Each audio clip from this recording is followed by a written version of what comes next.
जो पिछले दिनों खालिद मकबूल सिद्दीकी ने बात की थी अदम एतमाद से पहले, या आपके दूसरे रहनुमाओं ने भी, कि हम काफ़ी हद तक पीटीआई के साथ ज़्यादा कंफर्टेबल थे as compare to Peoples Party and Muslim League नून।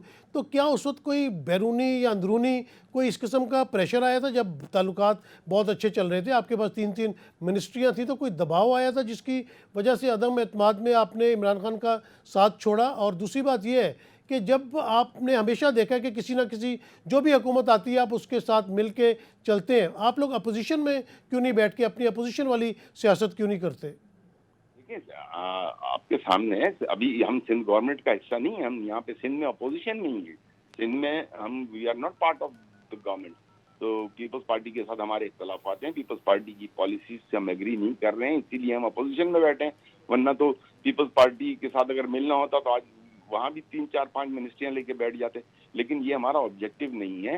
देखिए, एमक्यूएम एक बड़े कड़े वक्त से गुजरी है। एमक्यूएम 2016 से लेके आज तक तकरीबन जो है 7 साल हो गए।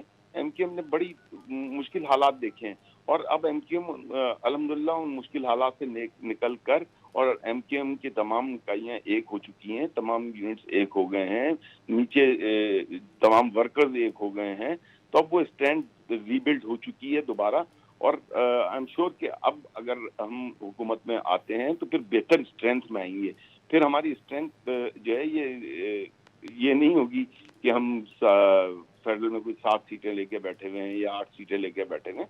इंशाल्लाह हम अपना रीगेन करेंगे। हमारी जिस तरह 25 सीटें होती थी कौमी असेंबली में, हम कोशिश करेंगे कि उससे ज्यादा नहीं तो उससे कम भी ना हो।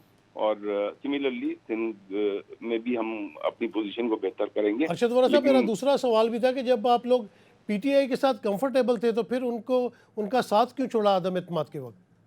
देखिए, पीटीआई के साथ कंफर्ट का लेवल जो था 3.5 साल जो हुआ उसमें देखें पीटीआई ने बहुत सारे वादे किए, वो बिलखुसूस कराची के हवाले से। पीटीआई के साथ हमारा, देखिए हमने आपको पता है कि 10 साल बाद जो है वो आपकी मर्दमशुमारी होती है। हम जब पीएमएलएन और पीपल्स पार्टी के साथ शामिल हुए हैं, पीडीएम वालों के साथ जब हमने उनका साथ दिया है, तो हमारी पहली शर्त ये थी कि आप दोबारा से मर्दमशुमारी करेंगे। अब ये अलग बात है कि यहाँ पे फिर इन्होंने जो है चाल अपनी चली है, लेकिन इंशाअल्लाह ताला ये अपनी इस चाल में भी नाकाम होंगे, इस साजिश में नाकाम होंगे। मर्दमशुमारी सही होगी, हमारे कराची की सीटें उसी हिसाब से हमें मिलेंगी। कराची की सीटें अगर बढ़ती हैं तो इसमें हम लोगों का फायदा है। फिर अगले इलेक्शन में जिस तरह मैंने कहा कि हम अपनी उसी स्ट्रेंथ के साथ जब आएंगे तो वी विल बी इन अ चले, बेटर अल्लाह करे आपकी पोजीशन। वो स्ट्रेंथ हो जो पहले वाली स्ट्रेंथ थी। लेकिन यहाँ पे एक और सवाल उठता है कि जब से ये पीडीएम की हुकूमत आई है, अवाम बहुत ज़्यादा परेशान है, महंगाई बहुत ज़्यादा हो गई है, और डेफिनेटली उसका असर एमक्यूएम के ऊपर भी पड़ेगा क्योंकि आप इनके इत्तेहादी हैं इस वक्त। तो आप ये हालात देखते हुए कि इस वक्त तो हालात जो पीडीएम के हैं वो पीटीआई के दौरे हुकूमत से बहुत ज़्यादा वर्स्ट हैं, तो आप पीडीएम का इत्तेहाद से जो है वो अलहदगी क्यों नहीं इख्तियार कर लेते, ताकि जब आप आवाम के पास जाएँ तो कम अज़ कम आप पे ये इल्ज़ाम तो ना लगे कि भाई आप तो उस इत्तेहादी हुकूमत का हिस्सा थे जिसने गरीब आवाम का जीना दोबर कर दिया था?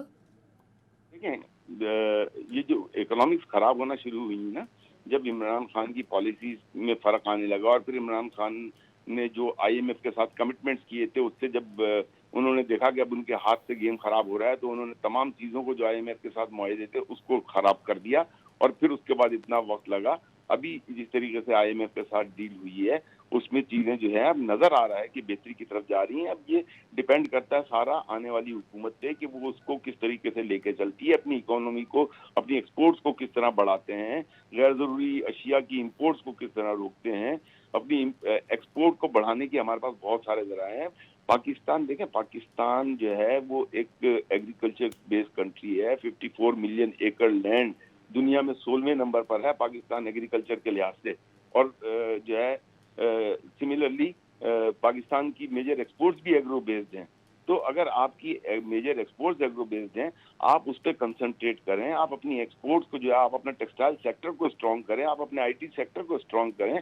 पाकिस्तान की एक्सपोर्ट जो है वो कोई 30-35-36 बिलियन वाली नहीं होनी चाहिए। पाकिस्तान की एक्सपोर्ट जो है वो अगले 2-3 सालों में 60-70 75 बिलियन तक जानी चाहिए। अरशद और जा अरशद वोरा सकती है। साहब, आप बड़ी अच्छी बात करेंगे। तो तमाम लोगों को पता है, अगर एक लेमैन से भी बात करते हैं तो वो ये कहते हैं कि इकॉनमी को बेहतर करना चाहिए, एक्सपोर्ट्स बेहतर होनी चाहिए, टैक्स कलेक्शन बेहतर होनी चाहिए।